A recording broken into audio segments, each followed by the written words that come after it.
여러분 안녕하세요. 민쌤의 아무나 배우고 아무데나 써먹는 아무 역사 시간입니다. 2학년 여러분 잘 지냈나요? 오늘은 조선 후기의 정치사를 다 끝내고 조선 후기의 문화의 변동이라는 주제로 수업을 진행해 볼까 합니다. 먼저 여러분들 교과서부터 어디인지 얘기를 해줘야겠죠? 교과서는 페이지 172페이지부터 시작해서 175페이지가 되겠습니다. 오늘은 조금 페이지가 많은데요. 사실 문화 부분 같은 경우는 선생님이 설명할 게 그렇게 많지 않고 좀 나열식으로 정리를 해주는 그런 수업 방식으로 진행을 할 거라서 선생님이 중단은 전체를 하나로 묶어봤습니다. 그러면 수업 내용 바로 들어가 보도록 할게요. 자, 조선 후기가 되면 조선 전기와 정치가 달랐듯이 문화에서도 변동이 크게 일어나게 되는데 그 제일 처음 이야기는 바로 서양 문물의 수용이라고 할 수 있습니다. 서양 문물의 수용.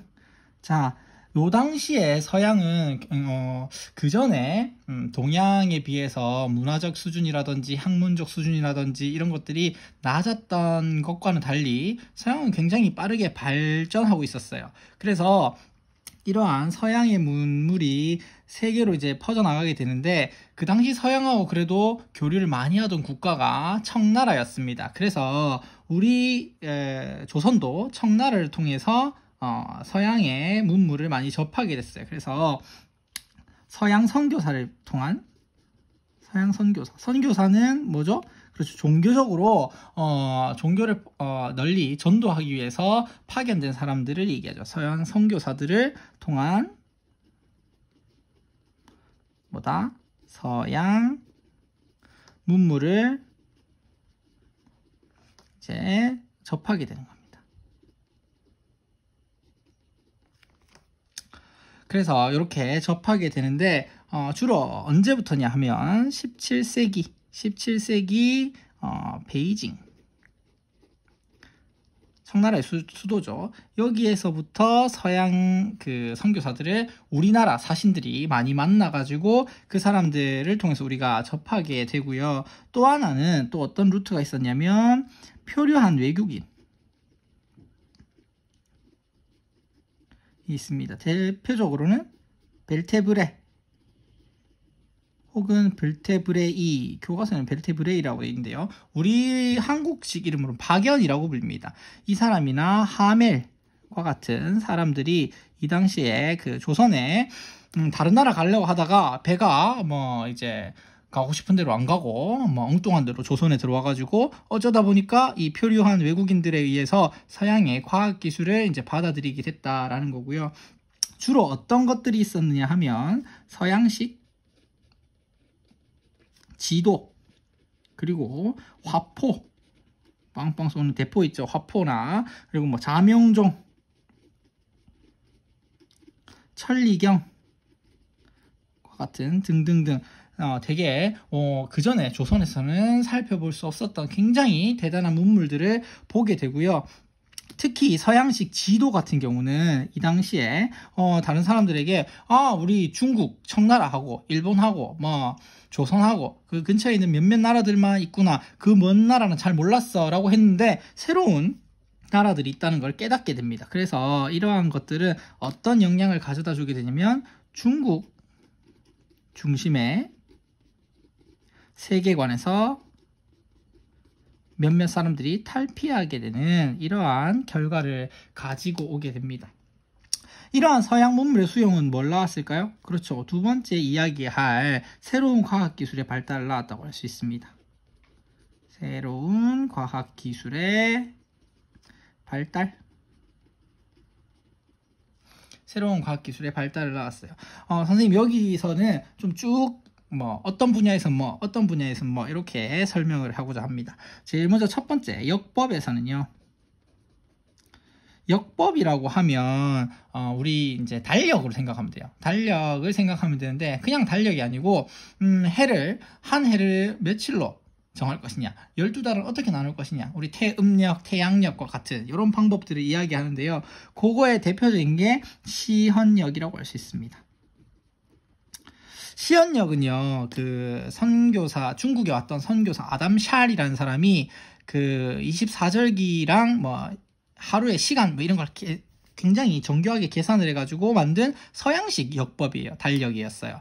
근데 이게 이제 우리나라에 처음에 들어와가지고 또 그대로 갖다 쓴 게 아닙니다. 우리가 어디로부터 가지고 왔느냐 하면 청나라로부터 우리가 이걸 들여오게 되는데요. 시헌역을 가지고 와서 김육과 같은 사람들이 이제 노력을 해가지고 다시 조금씩 고쳐서 조선의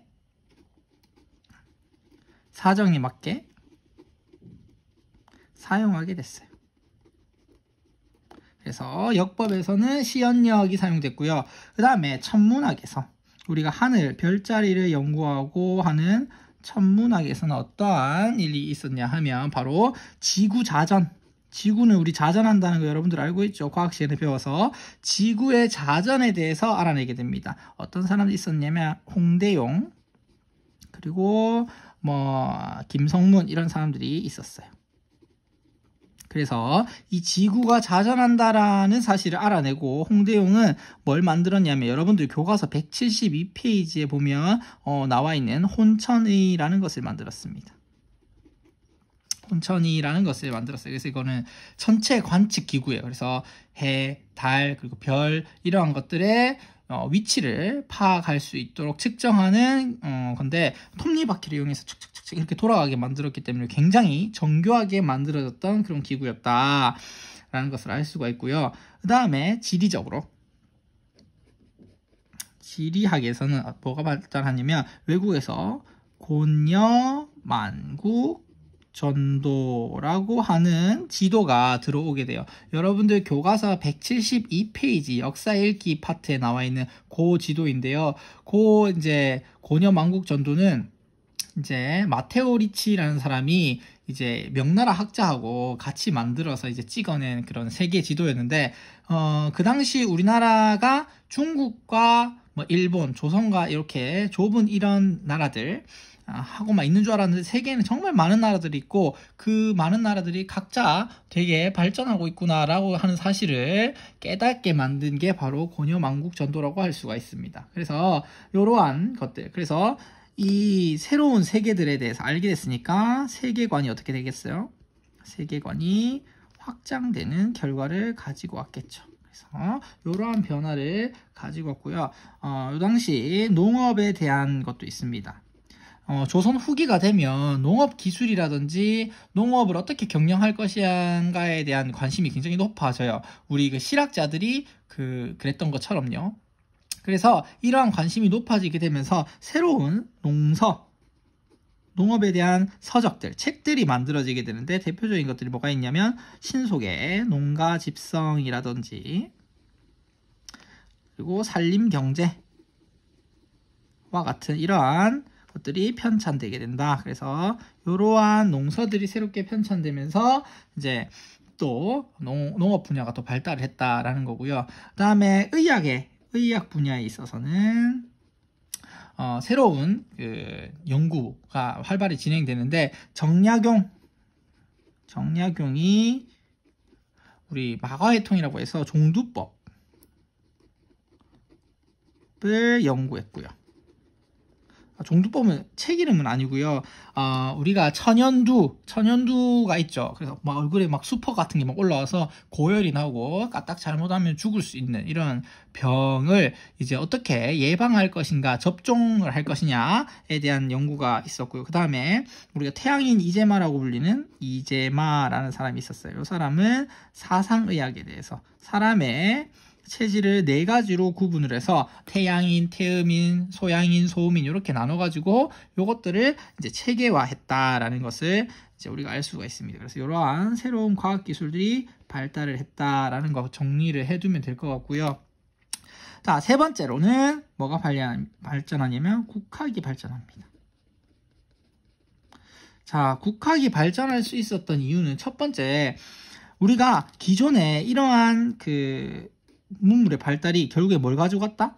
그렇죠. 중국 중심의 세계관을 어떻게 한다? 탈피시키겠다. 이러한 세계관을 비판하게 되고요. 그 결과로서 결국에는 어떻게 된다? 그렇죠. 우리나라, 중국이 아니라 우리나라의 역사, 그리고 지리, 그리고 언어, 이런 것들을 연구하게 됐다. 자, 우리나라의 역사, 그리고 지리, 언어를 연구하는 이 학문을 우리가 뭐라고 부른다고요? 그렇죠. 앞에 나와 있듯이 국학이라고 부릅니다. 그래서 조선 후기에는 이러한 국학이 발달을 하게 된다라는 건데요. 그 내용을 하나씩 조금 살펴보도록 합시다. 첫 번째, 역사학에서 보면요. 안정복이라고 하는 사람이 동사강목이라는 책을 씁니다.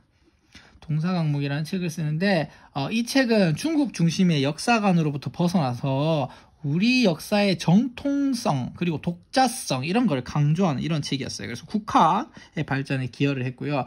또 하나는 이종이라는 사람이 동사라는 책을 씁니다. 동사라는 책을 쓰는데 이거는 고구려의 역사를 정리를 했어요. 그래서 우리가 기존의 중국 중심의 그런 역사가 아니고 우리 이 땅, 한반도에 있었던 과거의 역사들을 연구하는 이러한 역사 연구가 활발하게 진행이 됩니다. 그 다음에 유득공이라는 사람이 그동안은 외면받고 있었던 발해를 새롭게 역사를 정리함으로써 잘못 적었어요. 선생님이 발해고라는 한 편의 글을 짓게 됩니다. 그래서 유득공이 발해고에서 발해 역사를 연구해서 고대사 연구가 그냥 이제 신라, 백제 이런 한반도 밑에 있던 나라들뿐만 아니라 한반도 북부에 있었던 발해까지 연구하는 게 됐다. 여러분들 선생님이 발해사라고 잘못 적은 거 이거 발해고입니다. 헷갈리지 마세요. 그 다음에 국토에 대한 관심이 높아지니까 당연히 지리적인 학문도 발전을 하게 되겠죠. 이중환이라고 하는 사람이 유명한 책을 쓰게 되는데 택리지라는 걸 쓰게 됩니다. 그래서 택리지에서 여러 가지 당시의 그 지역적인 특징이라든지 이런 것들을 잘 정리를 했어요. 전국을 답사해가지고 적은 거기 때문에 각 지역의 특징에 대해서 자세히 기록하고 또 어떤 곳이 살기가 좋은 곳인가 이런 것들을 자세히 기록을 해놨습니다. 그 다음에 정상기라는 사람이 우리나라 최초로 축척, 그러니까 축척이란 그런 거죠. 우리가 한반도를 그린다고 하면 한반도만큼 넓은 지도가 없기 때문에 종이가 없기 때문에 그것을 몇 척 이렇게 축척을 해가지고 줄여가지고 우리가 그리죠. 그런 축척의 기법을 이용해서 동국지도를 만들었고요. 더 나아가 우리가 지도하면 잘 알고 있는 사람 누구 있죠? 그렇죠. 김종호가 뭐도 만들었다? 대동여지도를 만들어서 이 당시에 지리적으로 이제 발전을 하는 모습을 보였다라는 겁니다. 그 다음에 국어 연구도 발달을 하게 되는데 이 당시에 신경준이라는 사람이 훈민정음 운해라는 책을 만들게 되고요. 그 다음에 유희라는 사람도 책을 써서 언문지라는 것을 편찬하게 됩니다. 그래서 사실 이 시기에 국학이 발달하는 것뿐만 아니라 여러 가지 책들이 많이 나오게 돼요. 그래서 여러분들이 이 책들의 이름을 좀 기억을 해둘 필요가 있겠습니다. 자, 그러면 그 다음 페이지로 사실 넘어가야 되거든요. 교과서에서 174페이지 넘어가야 되는데 그 전에 역사 읽기랑 주제 탐구 잠깐 살펴보도록 하겠습니다. 자, 역사 읽기 172페이지의 역사 읽기에 보면 서양의 과학기술과 조선 지식인들의 변화라는 주제인데요. 그 당시에 이제 홍대용이라는 사람이 적었던 담원서에 보면 이런 말이 나와요. 중국인은 중국을 중심으로 삼고 서양인을 변두리로 삼으며 서양인은 서양을 중심으로 삼고 중국을 변두리로 삼는다. 그러나 실제에서는 하늘을 이고 땅을 밟는 사람은 땅에 따라서 모두 그러한 것이니 중심도 변두리도 없이 모두가 중심인 것이다. 이런 말을 썼습니다. 우리가 전통적인 성리학적인 그런 세계관에 따르면 하늘은 어때요? 둥글고 동그랗고 땅은 네모나다. 천원지방이라고 해서 그 쭉 가다 보면 뚝 떨어진다. 그리고 하늘은 동그랗고 땅은 네모나다라고 하는 것은 뭔가 하늘의 이치를 담고 있다. 그리고 이 세상의 중심은 중국이라는 이름에서 알다시피 중국이 된다라고 생각을 했었는데 이제는 보니까 지구는 둥글고 그리고 지구가 자전하고 그리고 세상에는 정말 넓은 땅들이 있다. 그리고 각자 땅에 사는 사람들은 자신들이 중심이라고 생각한다라고 하는 새로운 사고가 발달을 하게 되고 세계관이 넓혀졌다, 우주관도 넓혀졌다라는 것을 우리가 이 자료를 통해서 알 수가 있다 이것입니다. 그 다음에 173페이지 주제탐구에 보면 조선 후기의 지식인들의 역사관이라고 나와 있는데 그 가에 나와 있는 안정복의 동사 강목을 보면 고구려의 강대함은 백제에 비할 바가 아니며 신라가 차지한 땅은 남쪽 일부에 불과할 뿐이다 라고 해서 기존의 신라 중심의 역사관에서 고구려라고 하는 우리 민족의 또 다른 주체를 우리가 신라에 가려져서 연구하지 않았던 걸 연구해야 된다라고 하는 새로운 그러한 역사관을 제시했다라는 거고요. 두 번째 나에 나와 있는 유두공의 바레고에서는 우리가 지금까지 바레사를 연구하지 않았었는데 이러한 바레라는 나라가 과연 어떤 나라인가?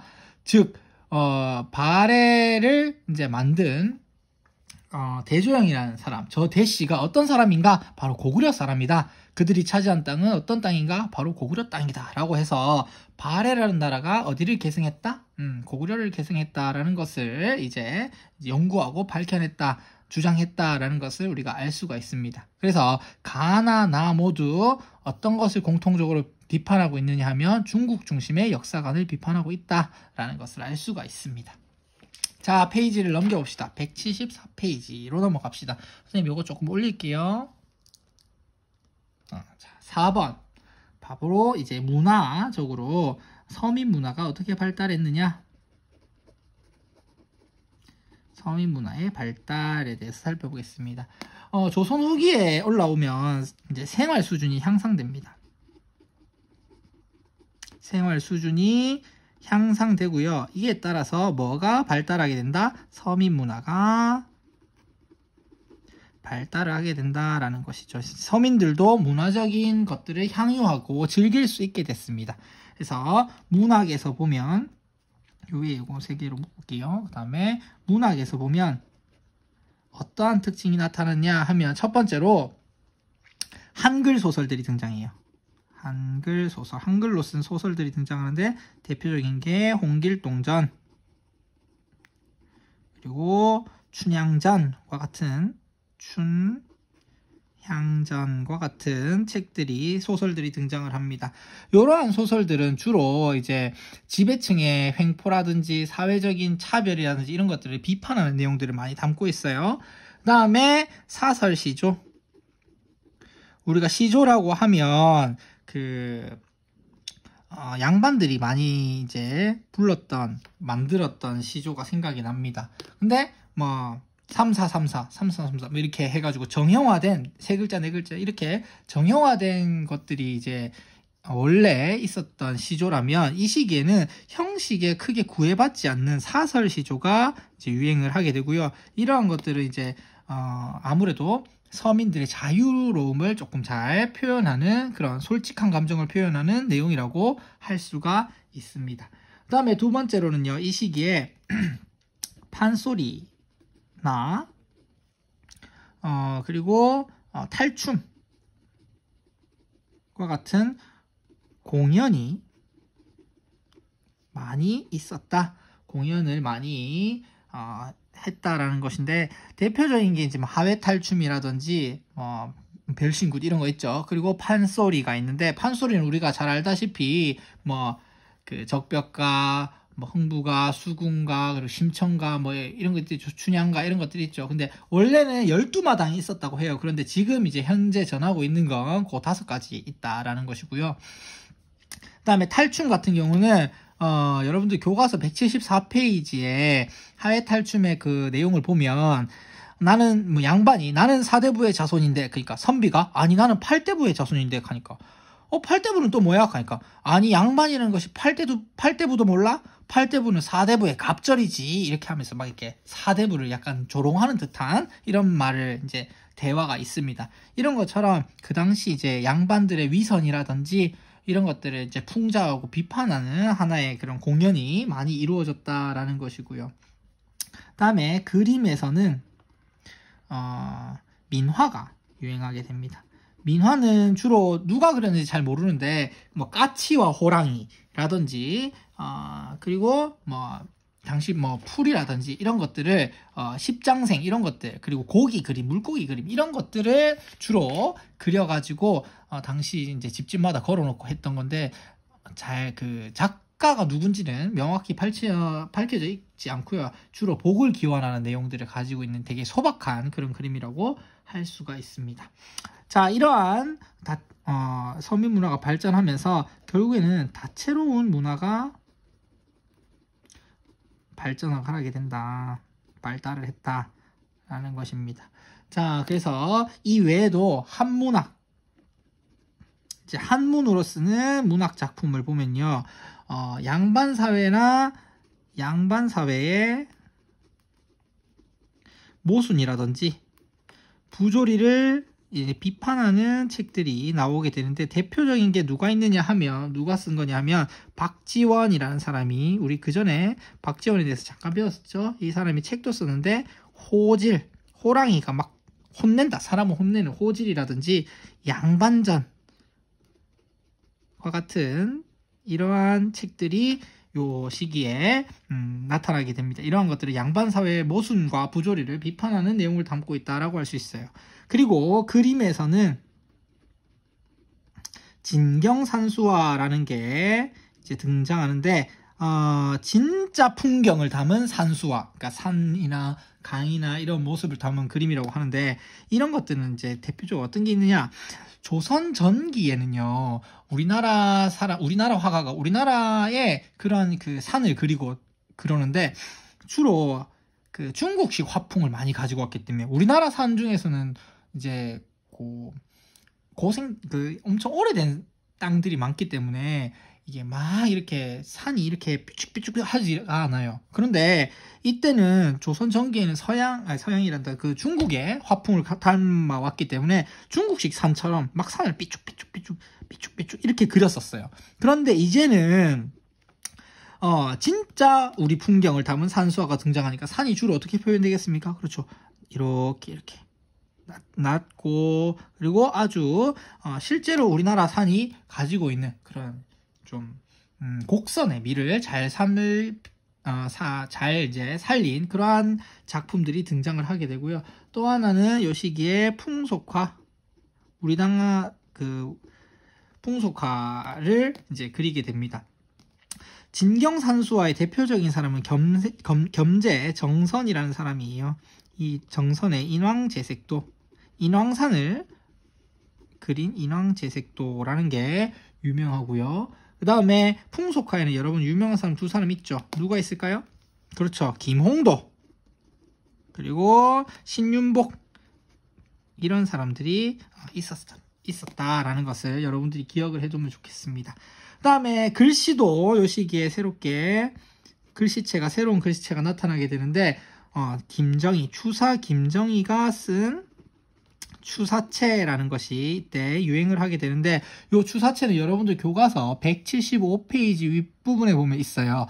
거기 보면 굉장히 어떤 특징이 있냐면 개성이 굉장히 강하고 좀 획이 굵고 이런 특징이 있는데 이것을 우리가 추사체, 추사 김정희의 글씨체라고 해서 추사체라는 것이라고 부르고요. 이때 굉장히 유행하게 됩니다. 그러니까 중국식 서체하고는 굉장히 다른 독특한 매력이 있는 그런 글씨체라고 할 수 있어요. 그 다음에 도자기는요, 이 시기에 청화백자가 유행합니다. 청화, 파란 색깔로 그림을 그린 백자, 하얀 도자기라는 겁니다. 그래서 175페이지에 그 추사체 옆에 보면 청화백자 대나무 무늬 각병이라고 해서 있죠. 거기 보면 하얀색 도자기 백자인데 거기에 파란색 그림을 그린 청화백자라는 것을 알 수가 있습니다. 그 다음에 청화백자뿐만 아니라 이 시기에는요, 백자가 양반들만 쓰는 게 아니고 민간에 보급되면서 널리 쓰이게 된다라는 것도 우리가 알 수가 있습니다. 마지막으로 건축물을 보면요. 건축물을 보면 이 당시에 화엄사, 구례 화엄사에 있는 각 황전이라든지 그리고 법주사 팔상전 그리고 수원 화성 이러한 것들이 대표적인 다시 적을게요. 수원, 화성, 화원이 아니고 화성 이러한 것들이 대표적인 조선 후기를 대표하는 건축물이 되겠습니다. 그래서 사실 내용이 조금 많아요. 뭐 책도 많이 나오고 뭐 그림도 많이 나오고 건물도 많이 나오는데 여러분들이 이것들을 조금 잘 기억을 해뒀으면 좋겠습니다. 그래서 174페이지 한글 소설에 대한 내용도 여러분들이 한번 읽어보세요. 특히 이때 한글 소설이 크게 인기를 얻어주면서 이제 길거리에 돌아다니면서 책을 읽어주는 이런 사람들이 이제 등장을 하게, 돈 받고 책을 빌려주는 책방이라든지 책을 읽어주거나 재밌는 이야기를 들려주는 이런 사람들까지 이제 등장을 하게 됩니다. 그 다음에 175페이지 주제탐구에 보면 조선 후기에 등장한 새로운 화풍 보면 거기 정선에 인왕제색도가 있죠. 여기에 나와 있는 거 보면 산이 어때요? 삐쭉삐쭉 안 하고 좀 곡선, 낮은 곡선을 그리는 아주 우리나라 진짜 실제 진경, 실제 풍경을 담고 있는, 진짜 풍경을 담고 있는 그러한 그림들이 이때 등장을 하게 됐다라는 것입니다. 176페이지에 보면 그림을 통해 본 조선 후기의 사람들의 삶이 있는데 거기에 바로 김홍도나 신윤복, 김득신과 같은 사람의 풍속화뿐만 아니라 작가가 따로 없는 거기 민화도 있습니다. 그래서 두 가지 이 당시에 조선 후기의 사람들을 보여주는 그림, 이 풍속화 민화가 대표적인데 조금 다르다, 느낌을 딱 보면 다르다라는 것을 알 수가 있다라는 것까지 여러분들이 정리를 해두면 좋을 것 같아요.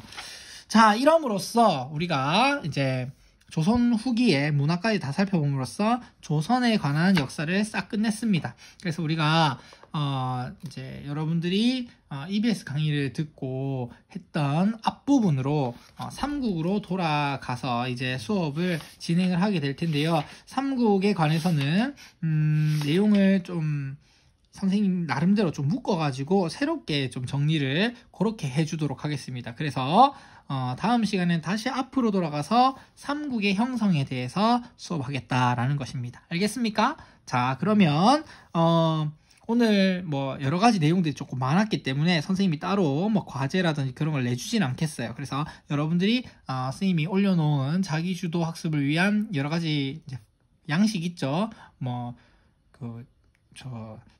마인드맵도 있고 그리고 비주얼 싱킹도 있고 페이스맵도 있고 여러 가지가 있는데 그런 것들 이용해서 여러분들이 스스로 정리해보는 시간을 가졌으면 좋겠습니다. 다음 시간에는 삼국의 형성에 대해서 배우겠습니다. 자, 여러분 다음에 만나요. 안녕.